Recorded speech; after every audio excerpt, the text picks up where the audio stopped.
Cara berpikir jernih. Pernahkah Anda terus-menerus berjuang melawan arus kehidupan? Berusaha menemukan kedamaian di dalam kehidupan yang penuh hiruk-pikuk ini? Miliki keyakinan sebagai kompas kekuatan untuk melewati semua kesulitan yang dihadapi. Disinilah ketabahan diperlukan seperti orang-orang zaman dahulu yang melakukan.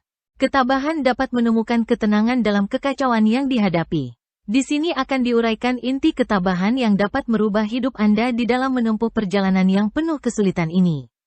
Pertama, latih persepsi kita, karena persepsi kita membentuk realitas kita. Peristiwa eksternal adalah netral, tetapi pandangan kitalah yang merubahnya baik atau buruk. Konsep ini bukan hanya dipercaya dari zaman dahulu, namun masih relevan sampai saat ini. Di sini memilih untuk melatih diri kita bagaimana kita menafsirkan suatu kejadian. Contoh situasi buruk. Coba hening sejenak, pikirkan apakah situasi itu benar-benar buruk. Tanya dalam hati, apakah bisa saya memandang dengan cara berbeda?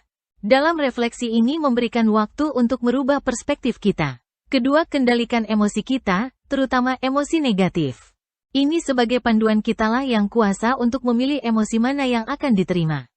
Dapat menguasai emosi kita akan dapat menjalani hidup lebih tenang dan damai. Refleksi ini mengajarkan bahwa tidak terhanyut oleh perasaan kita. Ibarat seorang kusir mengendalikan kudanya. Di sini tujuannya agar kita kembali kepada jati diri yang sebenarnya. Juga membuat hidup lebih sadar atas nilai-nilai yang cocok dengan diri kita. Ketiga, dikotomi kendali, artinya apa yang atas kendali kita dengan apa yang di luar kendali kita adalah suatu kebijaksanaan.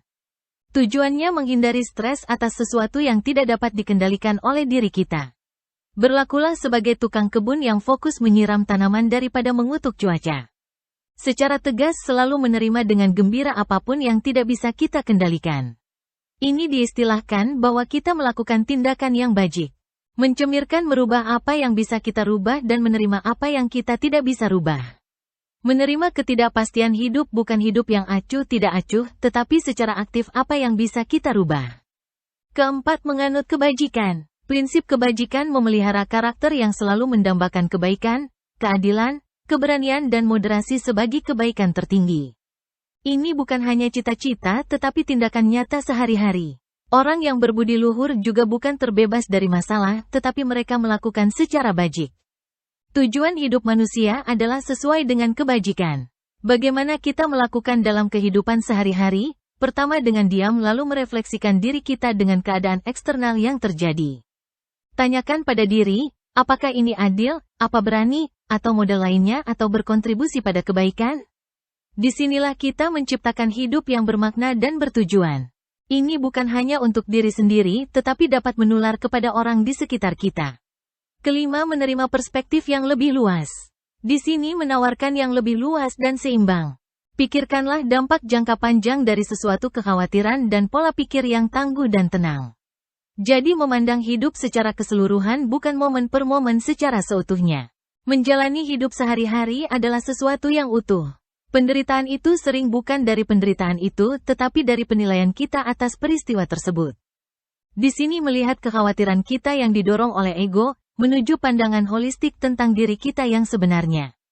Inilah sebagian cara berpikir jernih memandang setiap momen kehidupan secara indah dan sukacita. Mengenal sifat-sifat segala sesuatu di dunia ini hanya bersifat sementara dan segera akan berganti dengan yang baru dalam arus kehidupan yang abadi. Semoga bermanfaat.